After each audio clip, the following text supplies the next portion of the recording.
Zimbabwe সিরিজের প্রথম 3টি টি-20-র জন্য 15 সদস্যের দল ঘোষণা করেছে বিসিবি। নেই সাকিব ও মুস্তাফিজ। আইপিএল খেলতে 1 মে পর্যন্ত ছুটিতে মুস্তাফিজ, এরপর দেশে ফিরে বিশ্রামে থাকবেন। সাকিব যুক্তরাষ্ট্রে ছুটি কাটিয়ে ফিরে ডিপিএল দিয়ে খেলায় ফিরবেন। পরের 2 টি-20-তে তাকে পাওয়া যাবে প্রস্তুতি ক্যাম্পের জন্য যে 17 সদস্যের দল দেওয়া হয়েছিল, সেখান থেকে বাদ পড়েছেন সৌম্য সরকার ও হাসান মাহমুদ। ফিটনেস নিয়ে সমস্যা সৌম্যর, 1.5 বছর পর জাতীয় দলে ফিরলেন সাইফুদ্দিন। লিটনের বাইরে ওপেনার হিসেবে আছেন তানজিদ তামিম ও পারভেজ ইমন। সিরিজের প্রথম 3টি টি-20 3, 5 ও 7 মে চট্টগ্রামের জহুর আহমেদ চৌধুরী স্টেডিয়ামে। তানজিদ তামিম যার এখনো ডেবু হয়নি, তাকে আমরা মনে করেছি যে প্রমিসিং এবং টি-20 ফরম্যাটে যেই ধরনের ক্রিকেট খেলা উচিত তার মধ্যে সে অ্যাবিলিটি রয়েছে। সৌম্য এখনো পুরোপুরি ফিট হয়নি, সো 3 ম্যাচের স্কোয়াডে আমরা সৌম্যকে কনসিডারেশনে রাখতে পারিনি।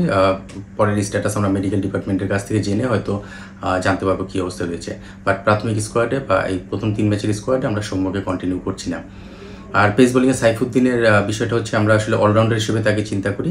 সো জিম্বাবুয়ে সিরিজে আমরা তাকে ইনক্লুড করেছি এবং তাকে খেলানোর প্ল্যান রয়েছে।